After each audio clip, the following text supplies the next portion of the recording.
The Humble Finessers on air with Ave. Welcome back to another episode of The Humble Finessers. My name is Ave. This is Sco Dillon to my right.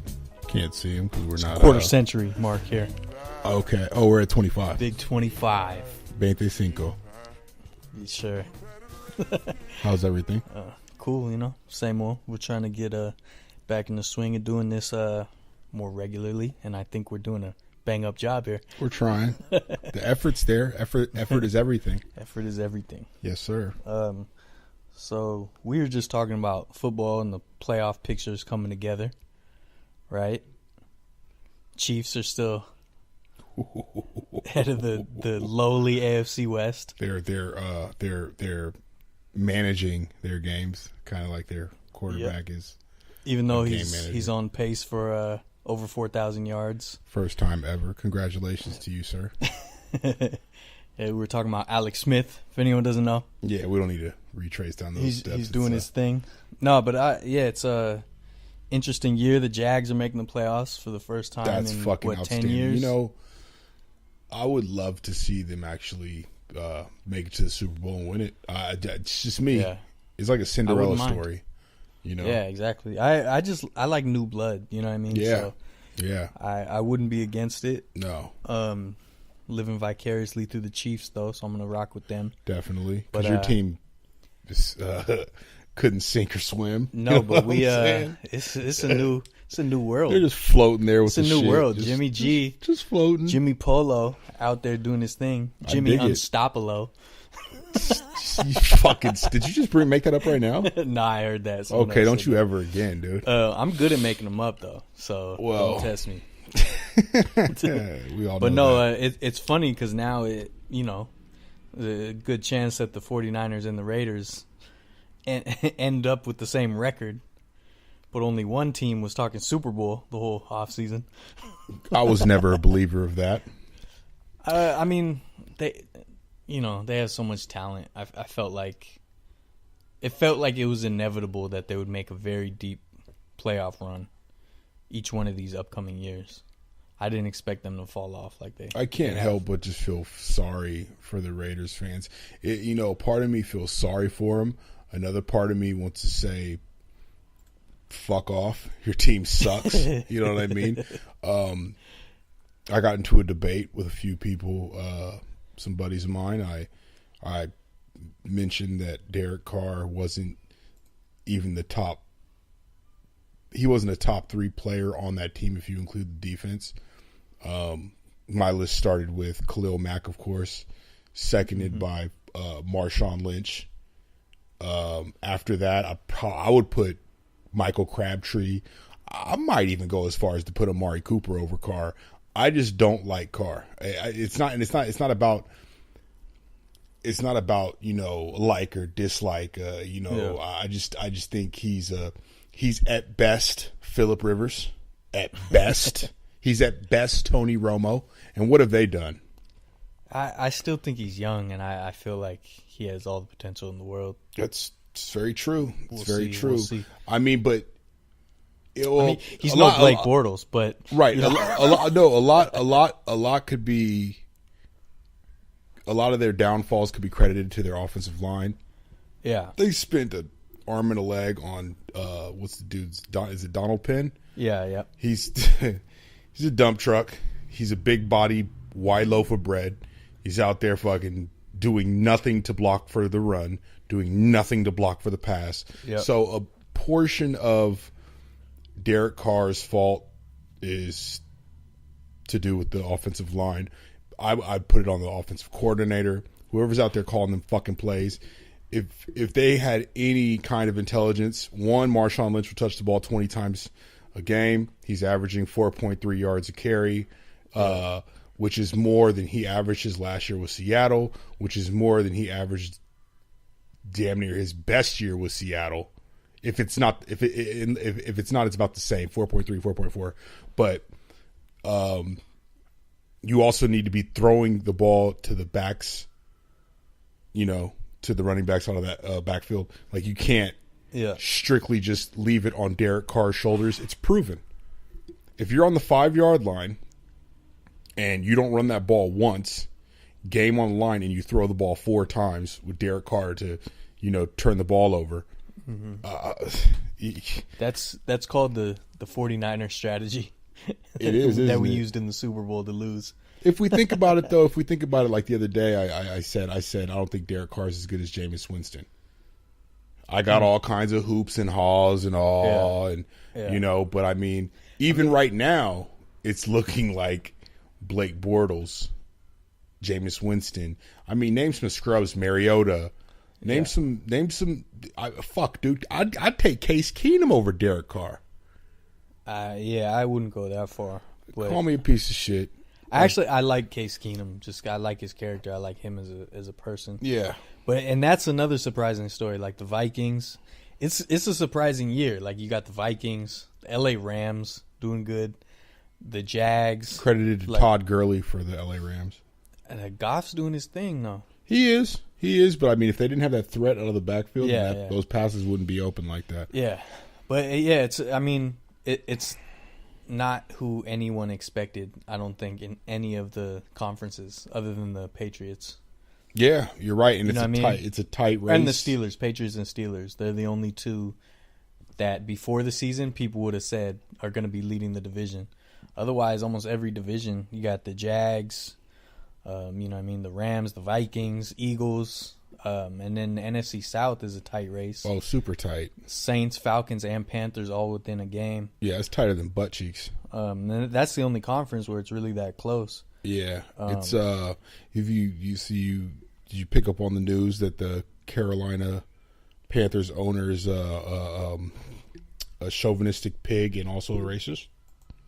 I didn't know the racist part. I actually didn't. I heard just whispers of this, so you're gonna have to catch me up to date here. So he's gonna sell the team because he got in trouble, right? Yeah. Well, I mean, it seems like this is every week thing, you know, or for the past 2 months, every time we have a podcast, we're talking about some multi-millionaire, billionaire, we'll say, or whomever, sexually harassing a woman, or So what I read was he would ask women that were a part of his staff, secretaries, whatever. Yeah.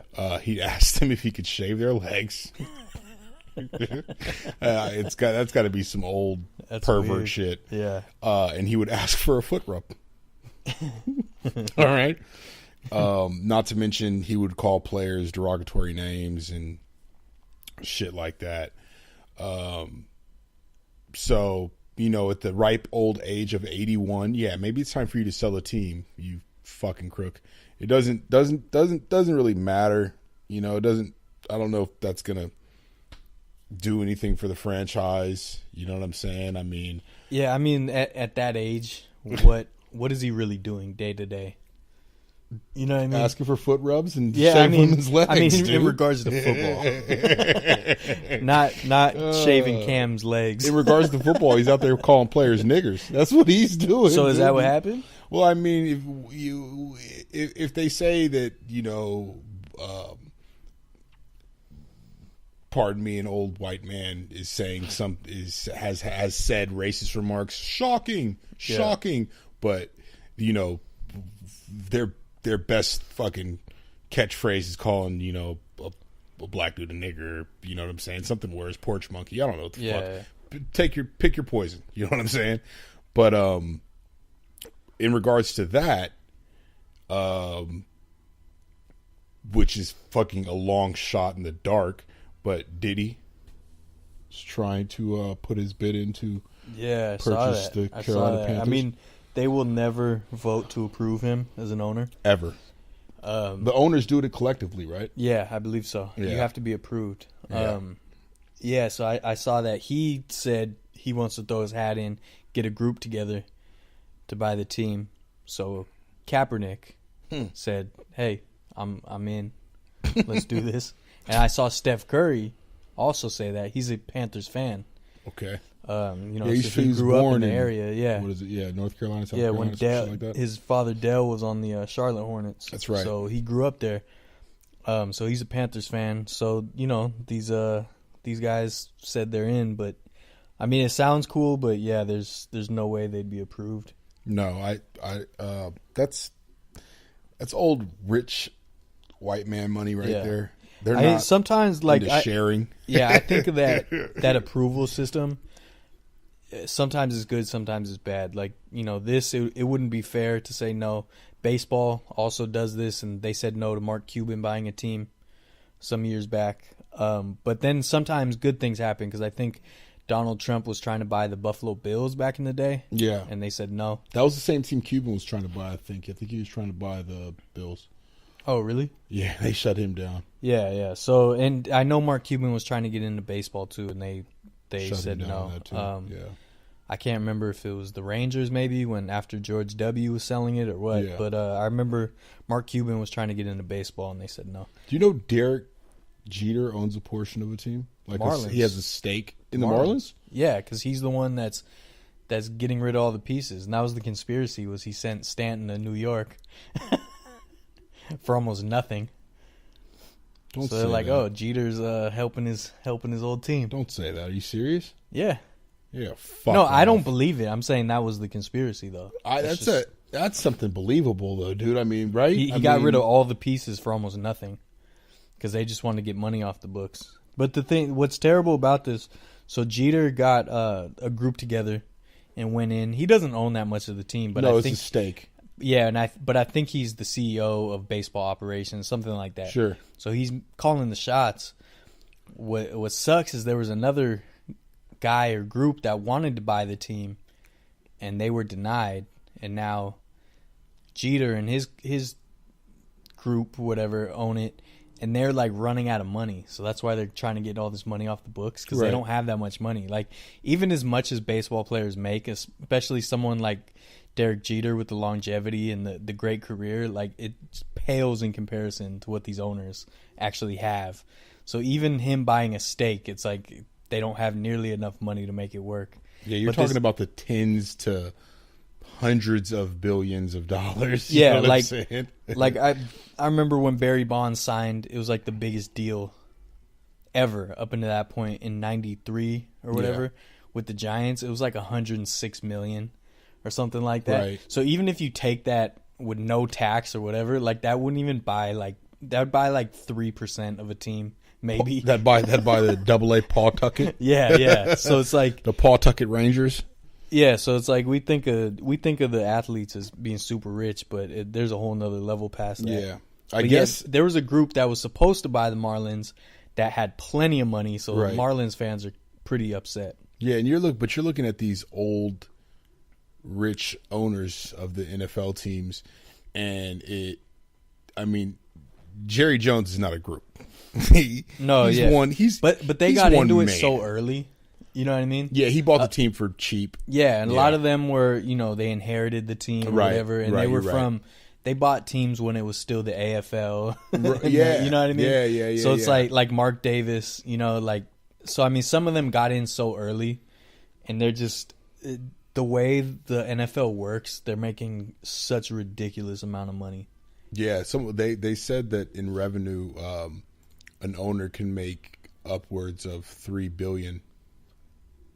Or, I think that's. They have the lowest payroll as far as for the players. Yeah, like it's nonsense. It's fucking nonsense. Like, I actually saw someone post. I wish I had the exact numbers, but they posted about it was a baseball discussion. They're talking about Jeff Samardzija on the Giants, who next year he's set to make 16, 17 million. Oh, cut him fast. Something like that. You know what I mean? Trade him, but cut that's him. just like normal. It's like not even a big deal. And then in football, like like Antonio Brown, the best wide receiver, is only going to make like 15 million next year, something like that. Yeah. And the significance of that, if anyone doesn't know, is Jeff Samardzija was a wide receiver. He played for Notre Dame. Yeah, he was. So he could have gone in the NFL or baseball. He chose baseball.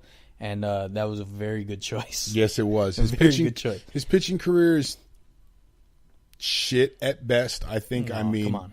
Well, hell, man. He's not too bad. He did pretty good last year. How many games? How many seasons has he won? 10 games. I'm not sure. I'll look that up. I don't think it's. I would say 2 out of the 6 seasons he's been a major league pitcher, because he pitched for the Cubs for his whole career, damn near, and then was traded to. He was on the A's and the White Sox. Then was that the Cubs? And then the Giants. Oh, he just pitched for Chicago White Sox. Okay. White Sox. Yeah. He was on the Cubs, A's, White Sox. 1, 2, 3, 4, 5, 6. He has 6 10-win seasons. 6 10-win seasons. Yeah. Last year was actually his most wins. He had. How many seasons? Oh no! Wait, I'm tripping. I was looking at it wrong. How many seasons? No, only 2. Only 2. You're right. What did I say, dude? And I was looking at the wrong column. No, that's insane though. I don't even have the laptop in front of me, and I picked 2 out of 6 seasons. How many seasons has he played? 8. He's fact checking right now.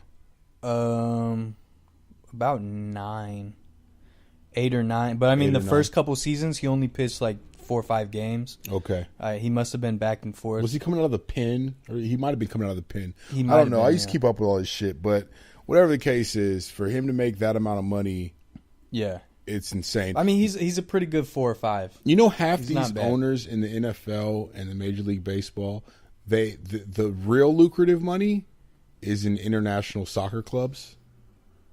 Yeah, I didn't know that. Those motherfuckers are making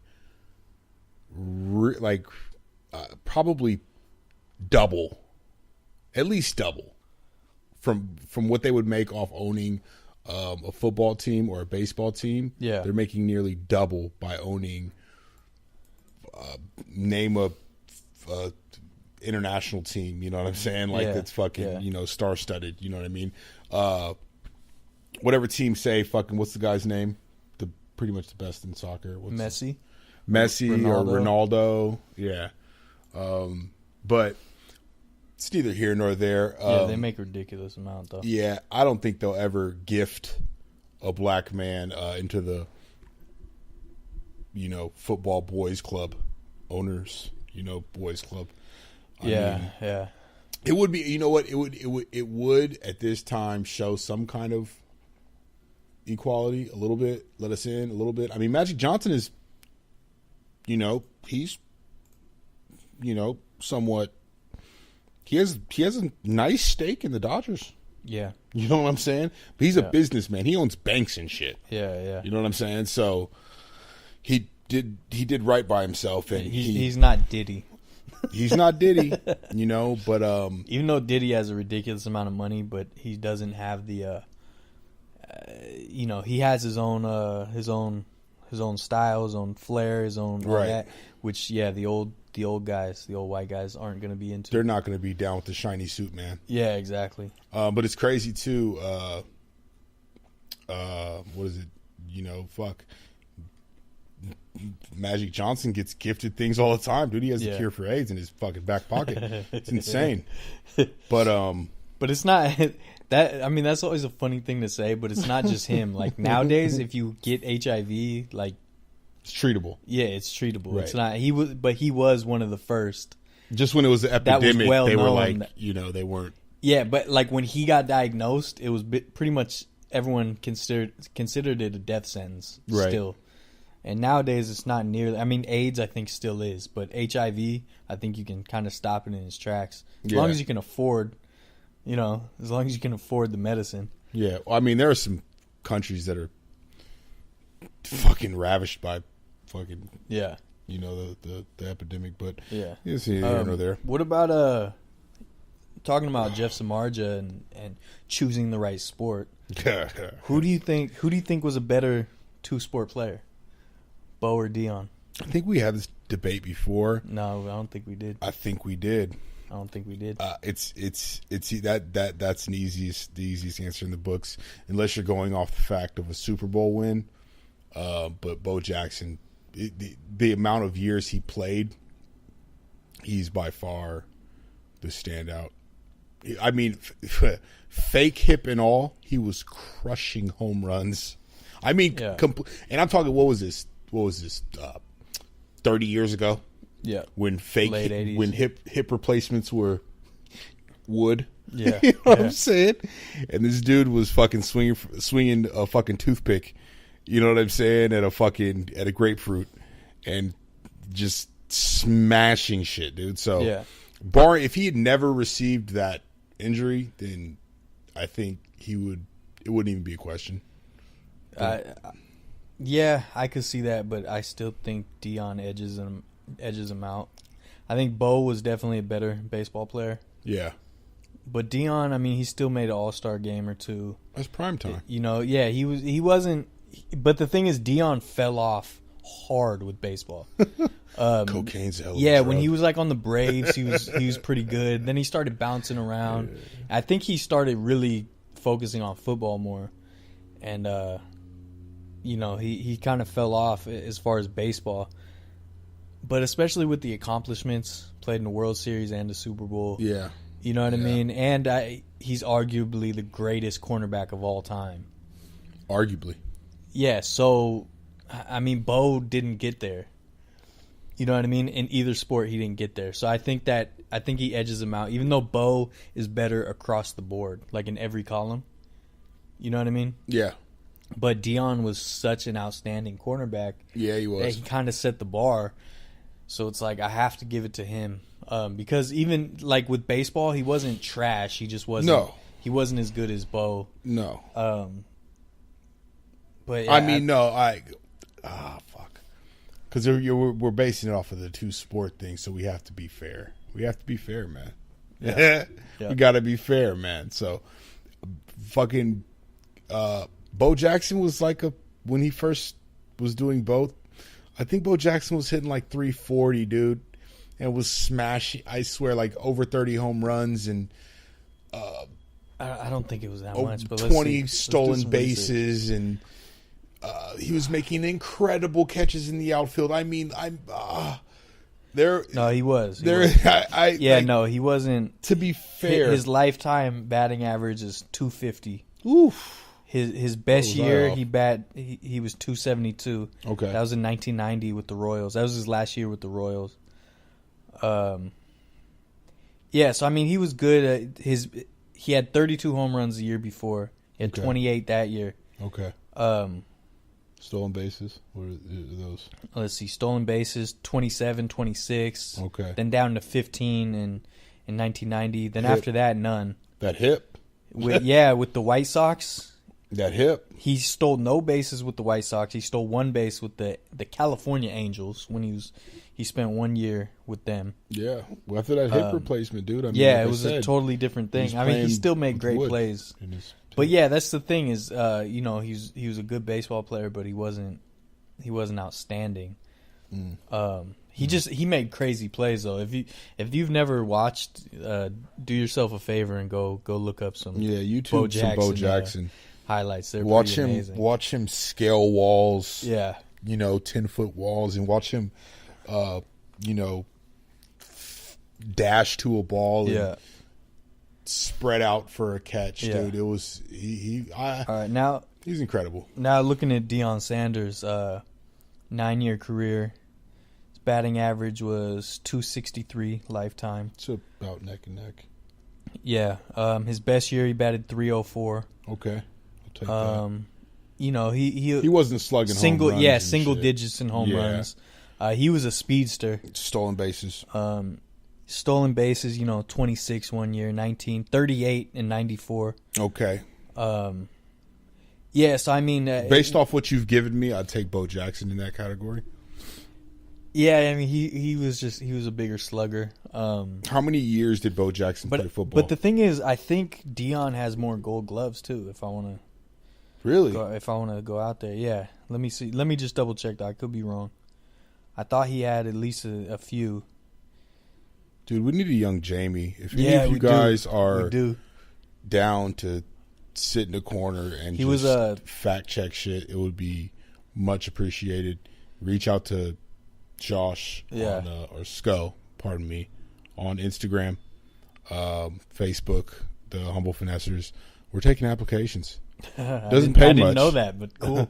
Doesn't pay much, but we're great company, and we have cold bottled water in the fridge. Ooh, yeah, you know. Maybe I'm wrong. I can't think unless I'm just looking at this Did he Dion led win the the league Golden in triples Gloves? a couple times? That's. I mean, know? did Dion have Golden Gloves? If he didn't, then I'll take Bo Jackson's career in baseball. Yeah, maybe I'm wrong. It would have for sure shown. That This already. website, I'm looking at Baseball Reference, is Okay, you probably have to just like. it's Google hard that. to it's hard to read. I mean, this is like for the old folks that are at the baseball games, Right. Like scorekeeping. Yeah, So I don't yeah. really know what I'm looking at here. They're like docking the pitches on this, on the scorecard yeah. and shit. Yeah. It's like a little diamond and you Yeah. shade in part of Yeah, it. Like, yeah, what are you yeah. talking about? Yeah. No. Yeah, I don't These know what I'm. motherfuckers know their shit though, dude. Yeah, they are. I love seeing that, going to a game and you see the. What about do you remember Brian Jordan? Brian Jordan. He Sounds played for the familiar. Falcons and the Braves as well. It sounds familiar. He was another two-way player back then. Wasn't nearly as good as Bo or Dion though. Yeah. You check to see how many years Bo Jackson played football, please. All right. I just want to. I you brought it up. Yeah. Now I'm into. Dude, now I'll I'm into. talk stats all day long. Now I'm into the. Now Played I'm 4 seasons. 4 seasons. Yep. Most games he ever played in a year was 11. Ooh. But I mean, you got to see the totals. Like, average 5.5 yards a carry. Like, that's ridiculous. Can we say that Bo Jackson and Deion Sanders are just about equal if we're doing both sports? Because you said it's got to be weighed off dual. I don't think so. I can't go with that. Bo didn't play long enough in football. Right. He was an outstanding player, but nothing was. He didn't set a standard. You know what I mean? He didn't have longevity. He had none of it, except for amazing plays, which we wish we could have seen for a lot longer. Right? He would have highlight plays. You see what I'm saying? Whereas Dion is arguably the best cornerback of all time, inarguably top 3 of all time. Right? I'd take Charles Woodson over him. Okay, that's why I said inarguably he's top 3 though. Arguably top. He's making a face like Deion Sanders is not top 3. I'm not. I didn't even. That's make ridiculous. I made no face. I'm just saying. There are people that I could ramble off right now, who are First of all, just as okay. Well, good as let's Deion. think. Let's As think a about cornerback, that. yeah. Charles Woodson played 2 positions. What? He was safety for much of his career. He was cornerback for much of his career. Specifically cornerback, I would take Charles Woodson. I'm just saying, as a career, it's harder to put him up against that when he also played another position for a good portion of his career. That would be, but I would still say they're pretty close. This is now things are starting to come to me. This is kind of this is kind of a one-sided debate because my buddy Sco here is a Niners fan through and through. Besides being a fan of Alex Smith, through and through Niner fan right here. So I can't really debate that with him. Do you know what I mean? Well, because it's you have a biased opinion. No, I don't. You do. Dion broke my heart to go to the Cowboys. I know, but you're a Niner fan, though, So? dude. He gave you glory years with the Niners. If I'm biased about something, I'll admit I'm biased. Pardon me, dude. Deion Primetime Sanders, dude, had a Jerry Curl to die for. Yeah, He played sure for the did. Niners. He played for 1 season though. Well, I'm just throwing it out there that it could be a little biased. It's Maybe not. I'm wrong. I promise you, it's not. All right. Charles Woodson is incredible, and I say he's top 3. But top 1, I didn't even say it was Dion. I said arguably most people, a good amount of people, will say Dion. Right now.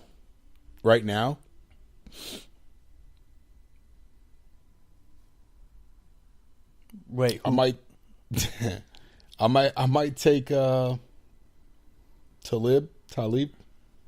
for the Aqib Talib? I would. You take him what? I'd probably take him over Dion, dude. What the fuck? I would. Nah. That's nuts. He's a shutdown corner. He is, but that's nuts. Okay. Deion How? changed the game, first of all. He was the first shutdown corner. Okay? He was the first to do what he did. He played both sides of the ball. All three sides of the ball. Okay. He was the first to shut down an entire side of the field, right? Would you say that the talent... And he had the longevity. Would you say the talent And 2 then in rings. wide receiver was better or worse? You have to grade people by the era. You can't Okay. you can't do that. All right. So, He still had to go up against Jerry Rice twice a year, okay. right? Jerry Rice is small as fuck, dude. Talib's fucking... You're talking about the greatest wide receiver of all time. You're going to try to find cracks in his armor? Like, Well, what- you compare... You said that Deion Sanders is better because he fucking had to guard Jerry Rice, dude. That doesn't No, mean I'm just shit saying to me. because you were making it seem like he had to guard bums. I didn't say he did. You just named Jerry Rice the greatest fucking wide receiver. He guarded a lot of fucking scrubs. I'm sorry, dude. There weren't that great of wide receivers in Deion Sanders' heyday. When he was doing what he was doing, they weren't just standout wide receivers. I think there was. Name But them. even so, you can't. Name them. All right, let me get these rosters in front Oh, of me. look, this guy's We're gonna fucking go just over because the- he has. We're gonna go over the depth charts. You fucking. This guy's gonna Google fact check everything now. I just don't know if he was guarding the kind of talent that Talib was, or Charles Woodson was, or. I mean, Revis. But like I said, fuck, dude. There are numerous. I people make it a who point to not compare eras. You have to just leave them in their era. leave him in their era. So at the best wide receiver of all time is Jerry Rice. Mm-hmm. Still to this day, Yes. that should be able to be compared. I'm sorry, dude. I don't think so. Revis, Talib. They fucking Calvin Johnson, dude. 6'7". He's a freak. Yeah, but he only played him every 4 years. No, They're not in the same division. Deion spent most of his early career having to guard Jerry Rice twice a year. Okay. I'm just saying it wasn't like there were nobodies. And there was a few years Jerry Rice made him eat his shorts. You know what I'm saying? Like, fuck. Yeah, 5 touchdowns against him one time. What are we saying here, man? Let's. Is there a way we can mosey along from this? Sure. Because now it's just turning into a bash, Deion. I don't want to do it. Yeah, I don't want to do it. All right. That's prime time, man. Fuck. I can't do that, man. Like I said, dude, is Jerry Rice had Come on, more man. swag than I've ever had in my life. And he put out an album. Like, come on. You know what I'm saying? Let's be honest here. Dude, he might as well have been Willie Beeman. You know what I'm saying? Fuck, dude. That's probably who that was based on. Didn't he have a zoot suit with no shirt on and just hella gold chains? He had the vest. The vest The zoot suit vest. with no shirt. no shirt, chains. Must be the money. Hell yeah, he was like sitting on a throne, right, with 2 Must chicks be on his the sides, money. right? Yeah, he's a was the savage. You shit. can't. There's not much you could say bad about him. There Yeah. are people I would take over Deion Sanders, but that's neither here nor there. But you wouldn't say he's top 3 of all time. I don't think you can argue that. I mean, let's just really quick. Your top 3 all time career wise. So you can't say Talib because he's only been relevant 3 years at most right now. He's been relevant a lot longer than that. He was a shutdown cornerback with New England. Let's not forget it. New England. He was a shutdown cornerback with New England. He's only been relevant like 3 years. Anyways, Fuck, dude. All right. Okay. I don't want to do this, man. all right, he doesn't want to. I don't want to do this, man. You know what? Next You time, can say, all right, look, Deion, Charles Woodson, Rod Woodson. That's top 3. Rod Woodson's a safety. He never played cornerback. He did play cornerback. No, he didn't. He did. Rod Woodson never played cornerback. He was You a want free to put safety. money on this? No, I don't want to put money on it. Rod Woodson, free safety. Cornerback. His last 5 seasons were safety. The rest was all cornerback. All cornerback. Okay. Yes. You got me. I still wouldn't put Rod Woodson on my top 3 list. So, there I said it. All right. That was just off the top of my head. I don't know if I would either. I was just I just throwing another name out there. because it was fun. There's, I mean, no, dude. You know, fuck, man. I mean, but there's safeties who mean more to the game than cornerbacks, dude. So it's, you know, I mean, look at Jalen Ramsey, dude. That motherfucker's a monster. A monster. Yeah, He's part of the reason why I want Jacksonville to win the Super Bowl. Their defense is crazy. It's insane. Their front line. Ooh. Yeah. They're just nasty. They're just nasty, gritty players. I love it. I fucking love it. But anyway, I think we've beat up enough of the sports ramble. Yeah. What else is I could talk sports forever though. We could though, couldn't we? We could. Yeah. What else is on the plate? Well, here's another sports topic. Yeah. How do you feel about Carmelo? Like right now or just all Like time? right now, he's with OKC. He's playing with Russell Westbrook. He's playing with Paul George. I mean, he's What do been you playing think? good, right? I haven't really been watching that much. Oh, okay. All right. That's not really. I just thought then it's not fair. I thought if you're talking historically, I think he should have always been a number 3. I don't think they should have ever built a franchise around him. That's why we do this show together. Yeah, that's my controversial opinion. I always thought he was overrated. That's why we do. That's why we do this podcast together. I told a buddy that I thought he was a cancer to every team he's played for, and it's seeming like that with OKC, dude. Yeah. Now, I know it takes time for people to gel and mesh. You know, when KD came to the Warriors, it took him him and Steph Curry a little bit of time like to get 3-4 games. Yeah, but no, it took a little longer than that. I'm fucking around. A good 10 to 15. Yeah, right. No, but then after that, they were taking people's heads off. Yeah. But I think Carmelo Anthony has always envisioned himself as the number one scorer on every team he's played for. Yeah. With that said, he doesn't play any defense. Yeah, he thinks he's Kobe without like. He plays zero defense. I hate Mamba. I hate the Black Mamba, but that motherfucker got D. Yeah. You know what I'm saying? You can't be one-sided if you want to be a champion. Yep. You know what I'm saying? Russell Westbrook is comparable to Kobe because he plays defense and scores and shoots the ball 40 times a game.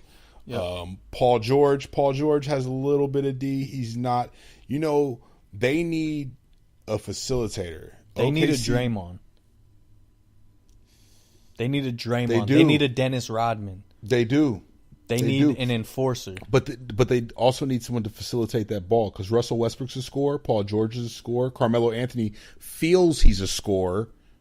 But and he is. No, Carmelo. But they need someone to facilitate the ball. That's what I mean. You know Carmelo, I think he should be a number 3, just a scoring option. Right. You know what I mean? He should play like Shump or something like that. Right. Like he should be a guy like that. That's a little low, isn't it? Yeah, that's a little low. He's a better scorer, but still, like Melo, I don't think he was ever the guy to build a franchise around. Right. And I think he's shown it so many times, the incredible lineups that he's played with. Yeah. And they have nothing to show for it. Nothing. When he got, he still got a tail end of his prime. Yeah. AI. Didn't he get George Karl fired from the Nuggets? I think so. Yeah. But I mean, he got AI.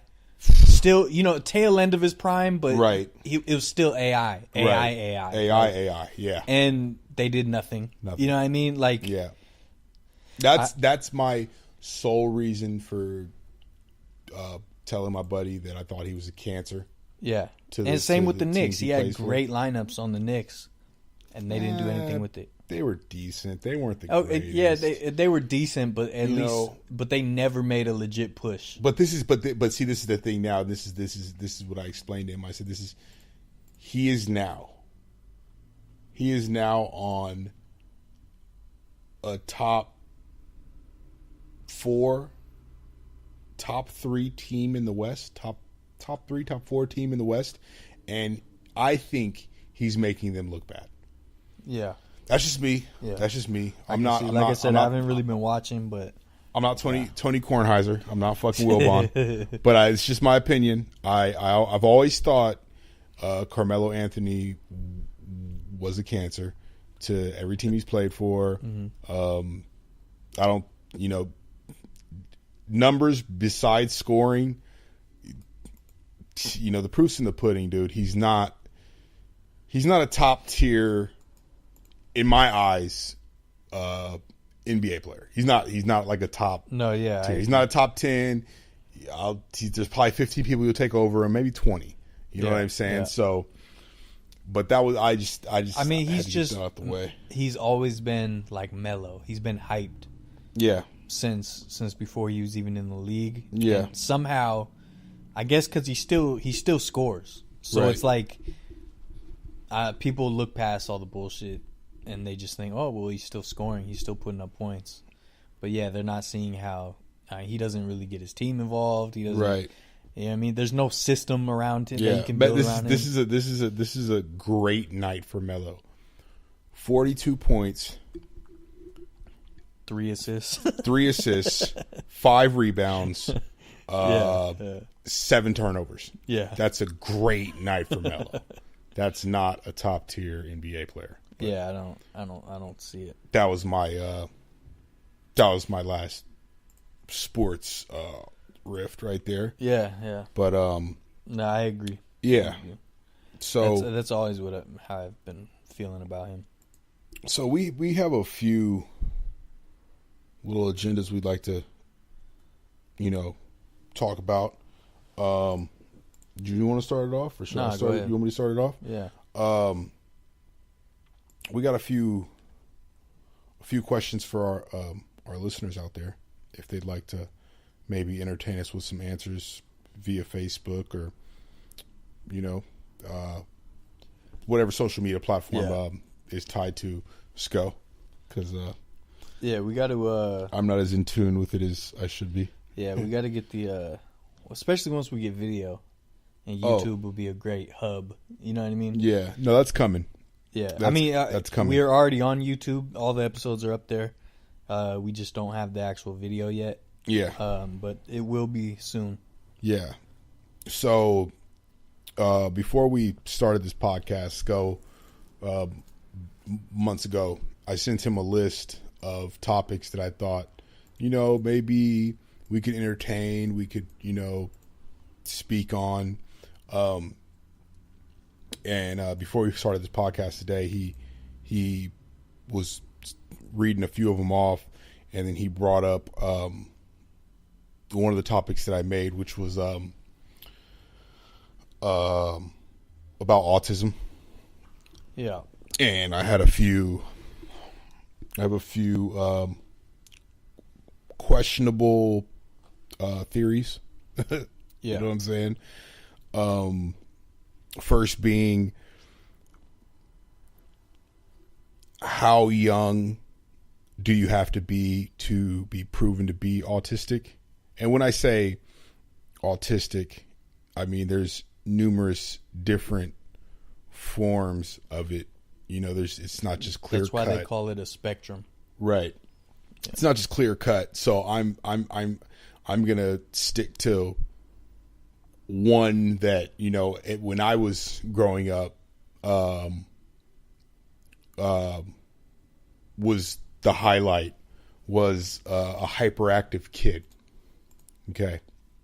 So, is that really considered autism now? Dude, they were prescribing Prozac back then, dude. Well, yeah, but is that Ritalin? Is that on the autistic spectrum? It is. Oh. So like ADHD? Yeah. Okay. So it's like I just don't know if it was, you know, because in most cases, you know, it would start at a young age. You know, maybe the kid would have temper tantrums. Maybe the kid would bite classmates. Maybe the kid would, hit adults or whatever. You know what I'm saying? But, you know, couldn't sit down, right? And I was one of those kids. You know what I'm saying? I had my bouts with teachers and substitutes, and, you know, was bouncing off the walls. You know what I'm saying? You know, couldn't give me any candy or I'd fucking be wired to the gills. But a part of me wants to think that that's just a kid being a kid, and eventually, you know, they'll grow out of that. Some parents aren't as in tune and can't be as in tune with their child and that kind of behavior because, hell, they might be working 2 jobs to support them. You know what I'm saying? But when I was growing up, typically the teacher would explain to the parents that your kid is showing symptoms or signs of blah, blah, blah. Whatever. Something, in the realm of, something around the learning disability. Yeah. Hyperactive. And in turn, the parents would take the kid to the doctor. The doctor would say your kid is diagnosed with this, give him these pills, which most of the time were like antidepressants, or not antidepressants, but something to calm the kid's behavior down. So I mean, is it fair to say that, one, the kid was just hyperactive, 2, they were prescribed something that fucking may have made them worse off, or created something else, created a different habit that was just as bad. These are the questions that I had when I brought that topic up. And what do you think about that? Is it?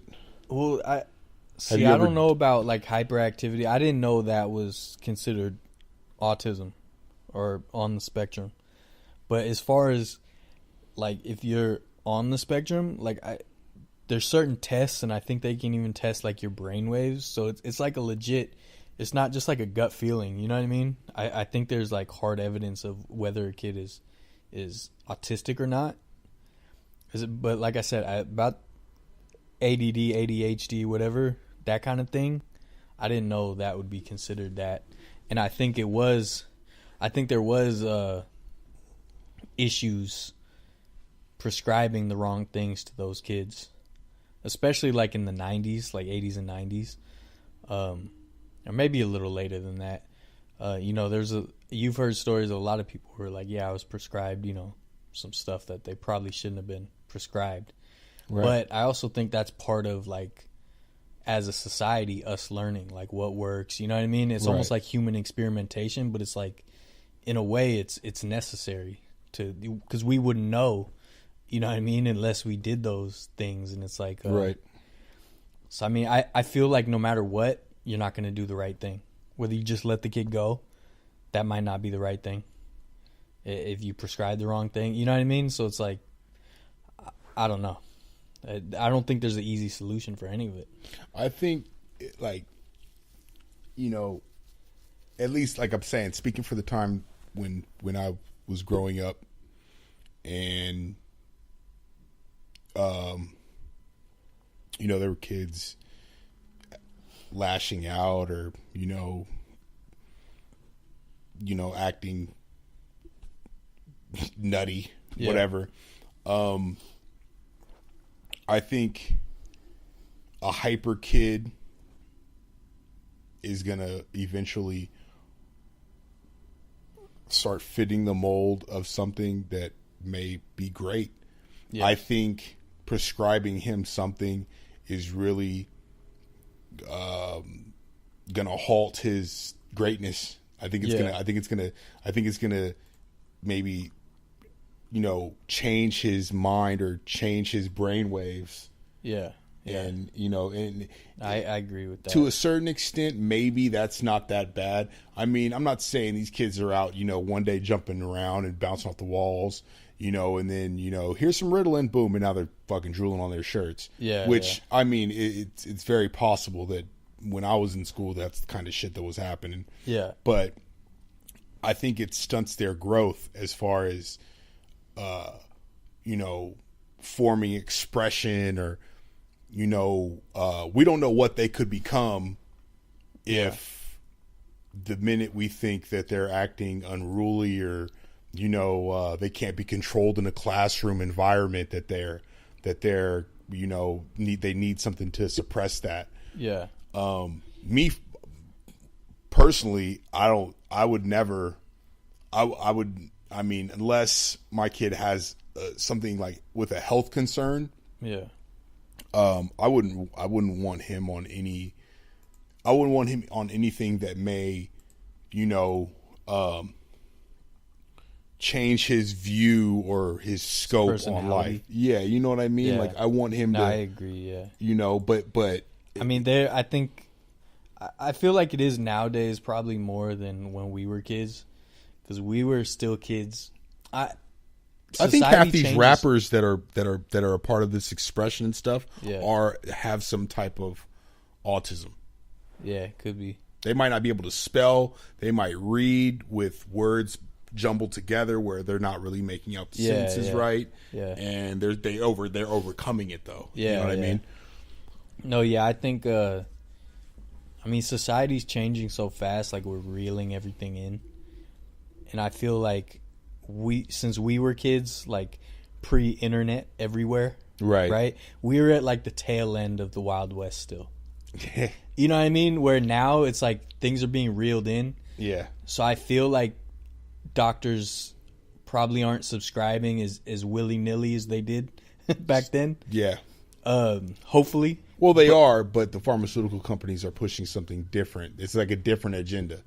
So now they're pushing. At one point they were pushing the Oxycontins. They're now Vicodins. Now they're not pushing Vicodins. They're pushing Norcos, and they like the pharmaceutical companies pretty much come in with the sales pitch and sell to the hospitals, and then the doctors. It's the doctors and nurses' jobs to pretty much push that.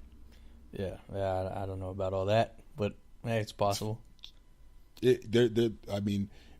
Like in pharmaceutical sales, like their salesmen come into the hospitals and sell to the hospital, like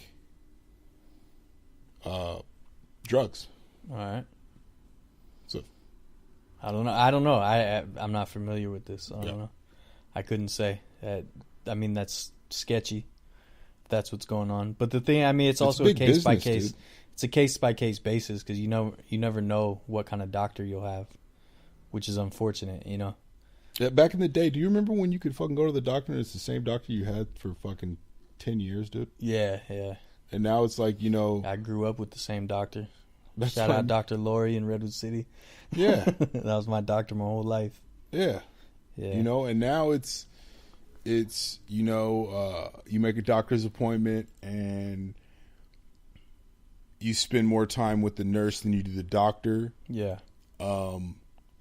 There's a certain allotted time for doctors to be able to spend with you in the room. These are like facts. Yeah. Like if you're ever interested, you can look this shit up. But the pharmaceutical companies set that standard too, as far as how long a doctor could spend with you in a room before moving on to the next patient. That could hurt with serious health conditions. You know what I'm saying? I mean, my grandma passed away from, the doctor telling her she was fine, after she went in, she's having a panic attack. Yeah. But she knew something was wrong with her, and the doctor pretty much sent her home. Yeah. And before she could make it in the house, she passed away. Yeah. So, it's like with things like that and it being hospitals and doctors now being more of a business rather than genuinely like caring about the person's health. But see, that's the thing. I think it's case by case. I think most doctors do have best interests in mind, but you never know. I mean, it's the same health providers everywhere though. But we always hear and remember the horror stories. You know what I mean? We don't remember all the victories and the good doctors. And no, you know what I mean? Yeah. No, for sure. The thing is, I always, if the money's right, you're going to get the the I help you need. I think. Yeah, I just think it's dangerous precedent, especially in this country. We're one of the only first world countries that doesn't trust science and doctors and all that, and that's why things like the measles are coming back. Like, there's I think even a case of polio came back because people aren't trusting of doctors and vaccines and all this. and it's dangerous. I'm not going to go that far. You know No, what I yeah, mean? yeah. My No, son's I'm just vaccinated, saying. but Yeah, I'm just but saying it is, it's like I don't like. I will always side with the side of science, and you know what I mean, and medicine, because even though definitely, the pharmaceutical companies definitely take advantage of it. right. But if they're in bed with the same doctor that will tell you, this is a new drug that's been tried on X amount of people. Yeah. This is the success rate. We think your son or daughter has the signs of this. We'd like to prescribe her this on a trial basis. They're being paid by the pharmaceutical companies for each pill that they push.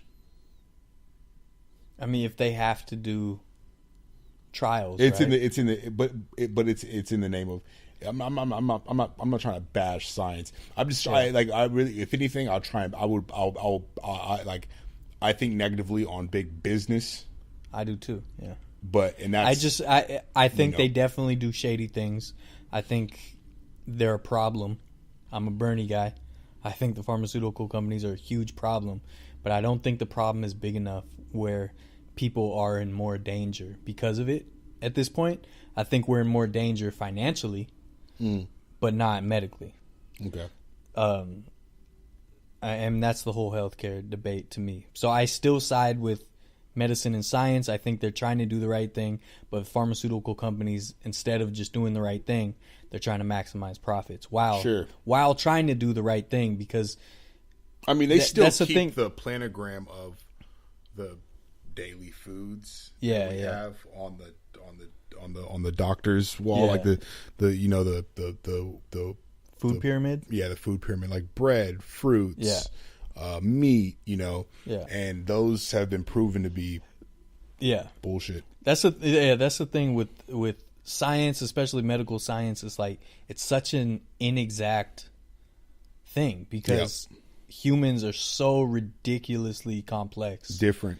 that it's not like working on a car where it's like, all right, this does this. Right. It's like there's so many things we don't even understand. Right. No, it's a case And by that's the case. scary. Yeah, that's the scary thing about. Right. You could have the most well-intentioned, good-hearted doctor on planet Earth, but he could still misdiagnose you. He could Sure. still mess up. It's like that's kind of scary. It is, but if it's not, but if it's misdiagnosed because they only have 10 minutes flat Yeah. to get in, get out. Yeah. No, our move healthcare is on. fucked up. You know what I mean? Like then it's I have a friend that's just started an experimental trial drug for a pretty heavy disease, okay. and she's actually in Canada, so I'm anxious to see how it plays out. Right. With And healthcare being free, there is what you mean. Yeah, and just how the whole thing goes, because it Right. is an experimental thing. Yeah. That was given to her as an option. Say you can do this if you want, Right. and she decided to try it. Right. And she just started like this past couple weeks, I think. So I'm gonna try to get an update on that. But yeah, it will be just interesting personally, just to see, Right. the fact that, I don't think she really has to pay anything. Maybe a copay. You know what I mean? It'll be like Yeah. $20, and they'll do whatever you want. But all prescriptions, all Yeah, X-rays, all dialysis, if it's something, you know all what I covered. mean? It's all covered. See now again, like I'd like to, when I was speaking about autism and autistic children and hyperactive kids and things like that, I'm speaking from my opinion, but as far as pharmaceutical companies and hospitals being a big business now and being owned by one individual, you know what I mean, with some sort of sometimes an agenda, because I mean, that those are facts. Everything else is opinion based. Yeah. So I don't want people to be like, oh, what the fuck is this guy talking? He doesn't know what the fuck he's talking about. You know what I mean? I'm just saying it's my opinion. yeah. Eat shit if you don't like it. That's the thing is, like, it's case by case. So it's like, I mean, it is good to be cautious. especially you have a young son now. Yeah. So you have to be. Oh, we didn't want to get him vaccinated. We didn't get him vaccinated for a while. He actually got the flu before we got him vaccinated for anything, and that shit scared me. You know what I mean? Yeah. I think he had a temperature that was creeping a little higher than it should have been for one night, and the next morning, I think I told Roxy, like, let's go just get everything, the flu vaccine, all the rest of his vaccinations. But the thing about it is too, is what turned me off when we were first told we had to get him vaccinated was how much the nurse made it her job to push that. Mm-hmm. It was that kind of scared me too. Yeah, It threw me off. As a parent, I could see that, but I personally think the government should mandate vaccines. Wow. Yeah, it's been proven all over the world. Every first world country does it. It works. What about the whole anti-vaccine movement was started by one guy who wrote a bullshit paper. Okay. It was published in a scientific journal in 98 or whatever. Came back, that journal apologized, rescinded the whole thing. The guy who wrote it was what do you call it when you're basically stripped of your doctorate. Okay. And he was kicked out of the medical field. Right. And I think he actually went to jail for some other shit. Have you seen tax scams? So basically the whole movement was started by this one paper, and people have used it to prey on, parents who obviously deeply care about their kids to sell holistic medicines and homeopathic medicines and things like that. Oh yeah. That's really all it is, and there's absolutely zero basis in reality that vaccines cause autism or anything like that. Have you seen the list of vaccines and what they specifically work for? I think I looked it up like years ago. Do you know they have a vaccine that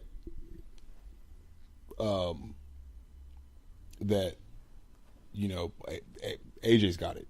You know what I mean? He's got that vaccine. Mm-hmm. But after he got it, they gave me the brochures. Mm-hmm. They didn't give them to me before. Mm-hmm. They gave them to me afterwards. Mm-hmm.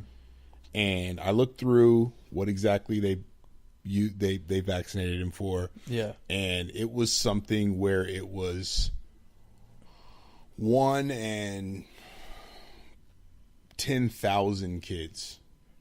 1 in 10,000 people, whomever, kids, adults, contract this disease or whatever.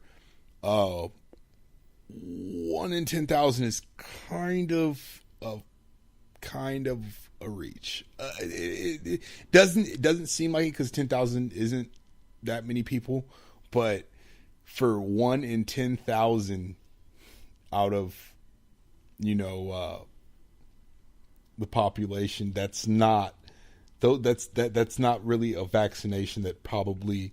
Like, it's the same vaccination that they like made a vaccination in, like, say, the 60s or 70s. Yeah. You know what I mean? When the cases were a little bit higher, but not by many. Yeah. And,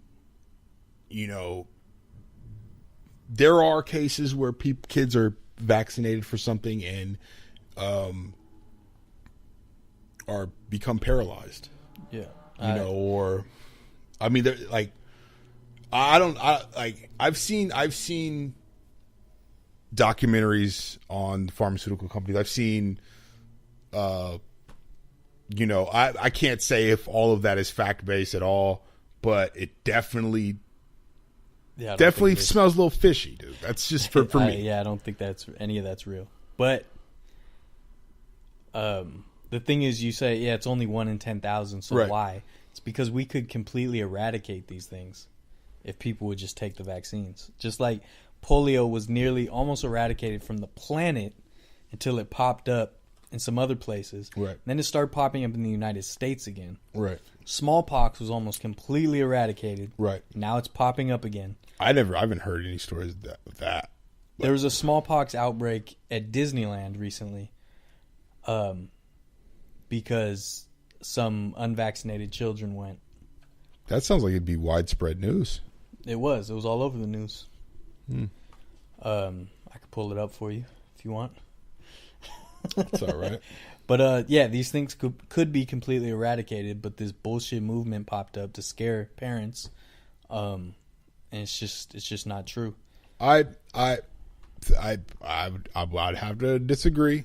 I would never, for 1 second, leave the power in government's hands to make anyone to be injected with something. I would, because a lot of their countries will. have, and it's worked out for them. Yeah, I just don't. I mean, that's you can't justify making that a law for someone to not want something injected in their body. I think for the good of the population, I think your should. body's your temple. No, I think something like that can affect other people. Like if it's just you, like I think we should legalize all drugs, right? Because it's just pretty much you. Sure. But that will affect other people, other kids. I just looked it up. It was a measles outbreak at Disneyland, not smallpox. Yeah, come on, brother. An unvaccinated woman went to Disneyland. Measles, not small. Don't come on. No, but if in fact it is all fucking hoopla and shit, right? And it's not true that someone could, lose motor functions from being vaccinated for something, right? Mm-hmm. Could it be argued that it is possible because they are actually injecting you with a virus, dude? It's possible, but there's pretty much zero evidence. Okay. Any real, actual clinical trials. Okay. Peer-reviewed. There's no lawsuits all of the or good stuff anybody's like ever that. won a lawsuit by... No, I don't think so. Okay. I think that would be pretty big news. Okay. If that happened. The only lawsuits was the guy who made up this whole thing. But yeah, I'd rather trust science. Okay. And this is I understand being skeptical of the government, but this isn't just the United States government. It's every first world country on planet Earth. So you would say if there was some form of epidemic that there was a chance. Actually, dude, on the if I'm not mistaken, dude, on the pamphlet and the brochures that they showed me, there are risks highlighted on those brochures that if your kid shows signs of this, or this, bring them in immediately. Well, that's because everybody reacts to everything differently. Well, just like I said, it's inexact. Right, but if they vaccinate you with something that causes you to run a fever that that does something to your motor functions in your brain, couldn't you say it is possible that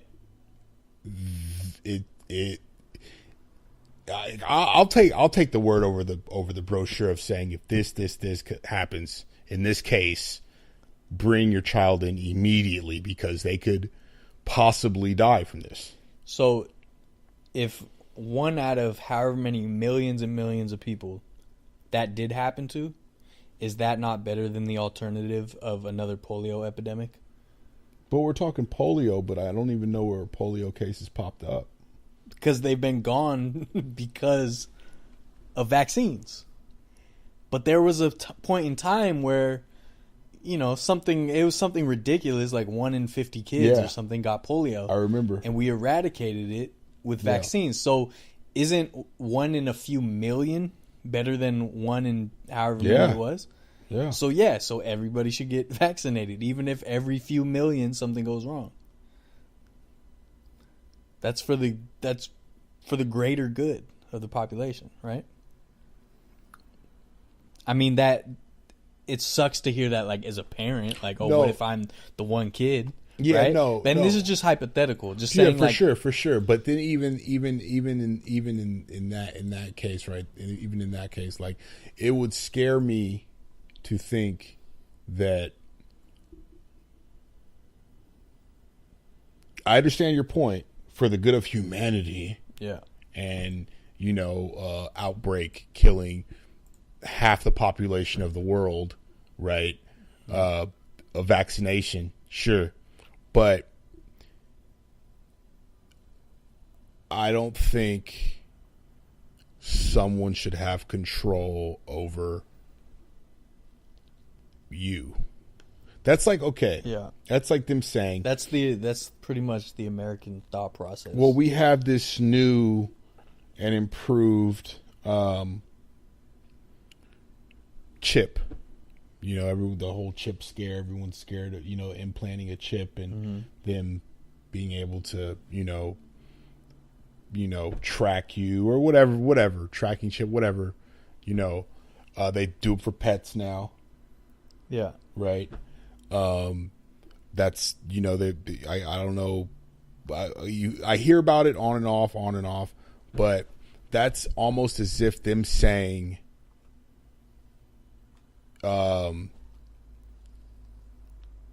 you don't have an option to not get this, get it. You have to get it.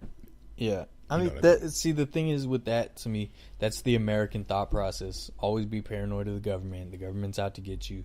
That's what everyone thinks, right? Like, everyone kind of, so many people, at least not everyone, but so many people just go to the worst case scenario. So, Well, like, with the chips, they just think automatically, oh my God, they're going to be tracking me, all that, when that's probably not the truth. That's probably not reality. Not the truth.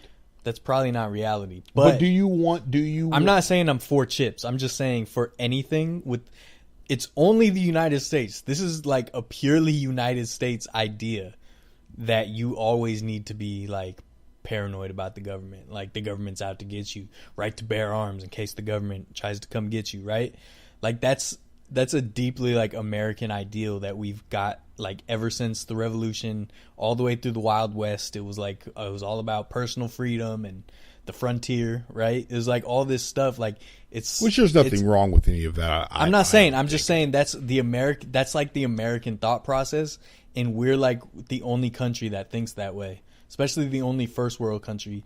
And the reason I think it is a problem is because it's that same idea of I got mine, so fuck everyone else. That's kind of that thought process. Do you like we to a certain extent that thought process has to stay highlighted because a lot of those countries that you're talking about, healthcare is free. Yeah, but one of the reasons we can't get healthcare is because of that thought process. Because people are saying, "Well, I got mine, so fuck you." Like, it's like with the vaccines. Like, oh, well, my kid is healthy, so yeah. Fuck the countries that support free vaccinations though offer free healthcare, dude. Yeah, yeah. So it's not. That's not okay. Offer free healthcare, then say that. Yeah, yeah. But that's not on the table. You know what I mean? So and it should be. But see, that's exactly. So if that was the case, then I could see it going either way. But then the situation would have to change. It's just what scares me is how easily people have been manipulated to be anti-science, anti-education, like science does not have an agenda as much as one side of people will say. Not science. Education has an agenda, though. No, it can be used to push an agenda, but real education shouldn't have an agenda. Ooh. But people use it as a tool, sure. I'll give you that. But I'm saying science does not have an agenda. Does not.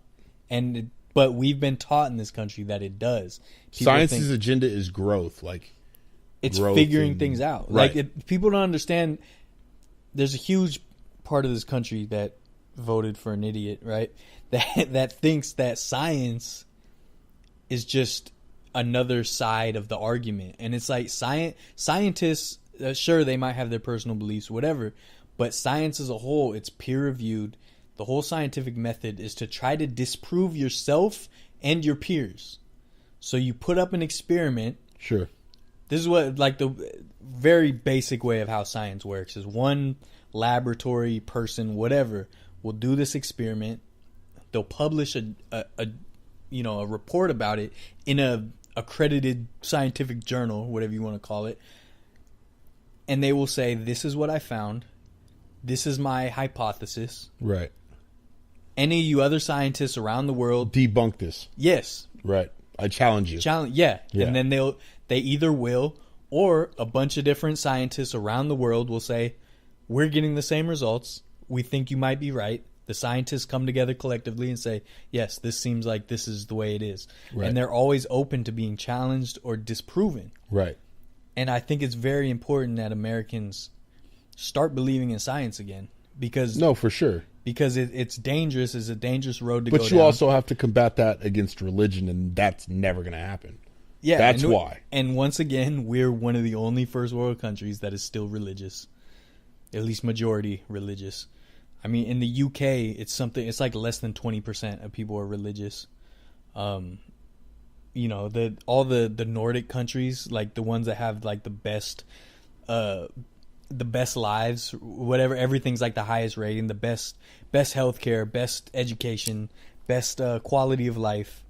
They're like less than 10% religious, like barely religious. So on the facts that most of the U.S. our society is religion based, right? Wouldn't you say it's not as easy to wouldn't it be harder to trust the government? Oh, 100%. That's telling, you know what I mean? So it's 100%. not it's not really. I'm not saying people are wrong for that. Right, cuz if you think about it, it makes sense. If they're the governor or mayor and they're God-fearing and they're in church every Sunday and they're spitting in the face of science, right? But they're the ones who dictate what our kids are taught in school, then it's easier to be like, no. And the problem is, too, is we're not involved like we should be at every level of government. We have the lowest voter turnouts. Like, nobody's even involved. So it's like, of course you can't trust these people. You had no part in even getting into office. It's not just one problem. It's like, it's problems across the board. Like, we don't have, people aren't involved enough. The whole point of government is we're supposed to check them. And instead we don't. Just every once in a while there'll be the Alabama thing where finally some people stand up and oppose this guy who banned from malls for creeping on little girls, right? Like that was the driving point, though. That was the driving point. Yeah, his pedophilia fucking history. Yeah, and finally he barely lost. Like, but people should be out every time, and then maybe you could trust government more if, you know what I mean? If you actually had a hand in doing something about it, but people don't. And this country, I think, was just too successful too fast on, one of the richest continents as far as resources. Africa. What? I think the United States, the North America probably has a wider range of resources than Africa. No. You don't think so? No. I could be very wrong. I just think Africa's like number one in resources in the world. Okay. I could see that. But see, we landed on a very resource rich piece of land that had no society yet, right? Yeah, according to. No, I mean, like, it didn't have cities. It didn't have, you know what I mean? It didn't have that. Native Americans were very. Tribes can be considered, depending on the amount of people. I mean, you're saying this as if like I don't care about Native Americans. No. I'm not saying that. Downplaying. I'm saying they had no. They had like no foundations. You're a quarter Indian, aren't you? No, maybe like 10%. But and they were nomadic. They moved around and things like that. So it wasn't. They moved with the buffalo. Yeah, so it was. They moved with the seasons, I think, too. So like. They didn't have that set up, so we came over here with guns and technology, and it was easy pickings, and I think strychnine blankets.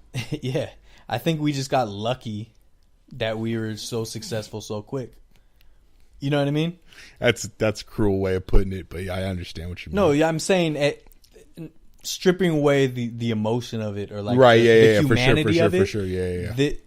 What we've become was lucky that we landed and were able to take control of a resource-rich continent with almost no, no other course of action other than atrocities and genocide. And... Yeah, see, you're making it seem you're like right. I'm downplaying that. No, I'm not. I'm taking like all the humanity out of it and just saying as like a civilization that moved.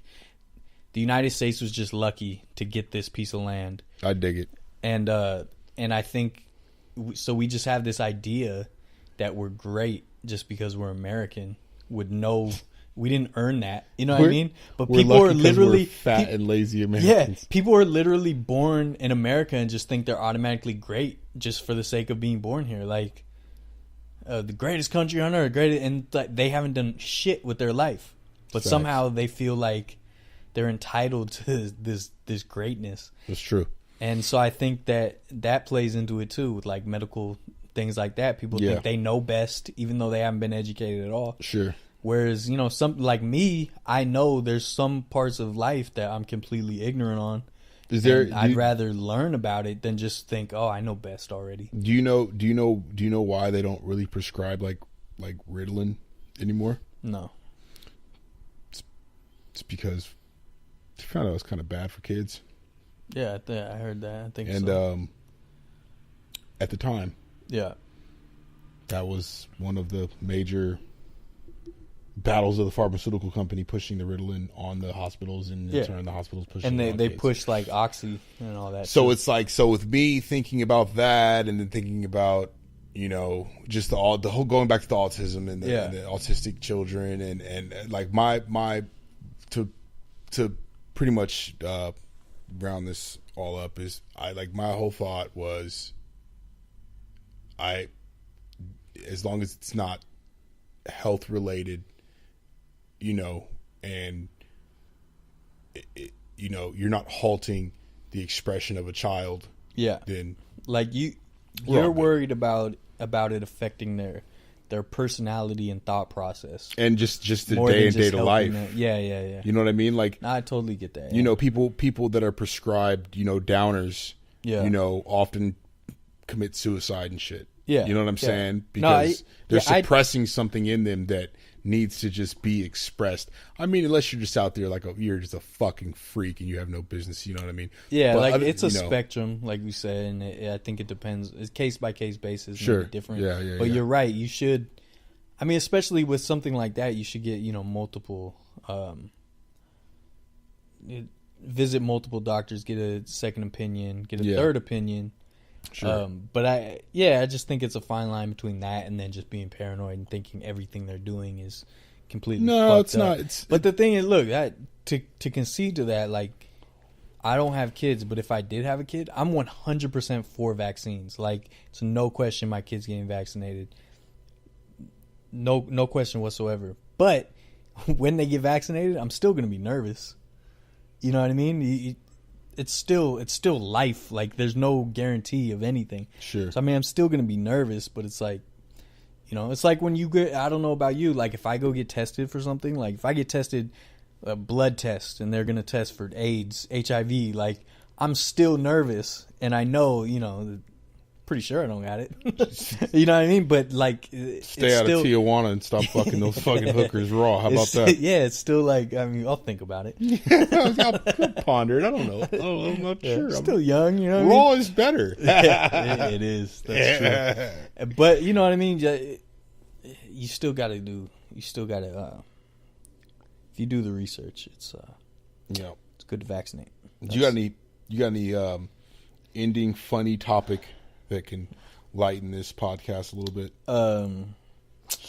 Donald Trump's figure got added to the Walt Disney World Hall of Presidents, and it looks really funny. It looks like they took a Hillary, like they already did a Hillary because they thought she was going to win, and then that's not as light as I'd Trump. That's not as light as I'd like. It's funny if you see the actual figure. I wouldn't doubt. Funny. I wouldn't doubt that, but something really light. Laugh about Donald Trump anymore. It's fucking. It's white noise. It's noise. Yeah, true. I'm just fuck, man. I'm done with it. There was man, there was a good one. If I'm gonna mess this up. Are you? I don't know. Have you seen Star Wars yet? Don't you fucking do it. I don't need no spoilers. No, I haven't seen it yet either. So I was gonna ask if it's good. Okay. Disney bought 20th Century Fox, and people are kind of wondering what's going to happen with that. The good news is they would have some of the old properties back. I think the only good thing about that, and this is just me being fucking a douchebag, is that they'll be able to use Marvel and no, they already own Marvel. no, what's the other one? Deadpool and Fantastic Four. I think they're getting back. So that's what, DC. No, that's still Marvel, but they were split up. So okay. And Sony still owns the rights to Spider-Man. Okay. Right? Okay. So because before they started their own universe, I could be a little off on this, but before they started doing their own Marvel movies, right, they had licensed some of the characters to different studios. Yeah. Because they weren't doing anything with it anyways. Right. But then they started doing their own movies. Right. Well, I forgot who they were doing it with, but they started doing their own movies. They ended up being really good. Right. And then Disney bought Marvel, but some of these other characters were still licensed. Well, now they said, like, Wolverine could fight the Hulk. Oh, yeah, they have X-Men now. That's what X-Men I'm saying, dude. Yeah. Dog, do you know how big that is in my childhood? Dude. Yeah. Personally, I'm sick and tired. Me. I'm sick and tired of comic book movies. I'm sorry, but they are well done. I'm sorry, dog. My point is, like, I can't believe, like, I've seen Disney go through these phases where, like, when we were really little, like in the 80s, they were, like, damn near bankrupt. Like, Disney was in trouble. They did a 1982 renovation of Fantasyland at Disneyland, and that was, like, one of the big things they did to try to, like, revive things. And, like, right. Disneyland in the 80s was, like, falling off. Then the later 80s, they had all these misses. Like, all these movies were just misses. They just weren't good.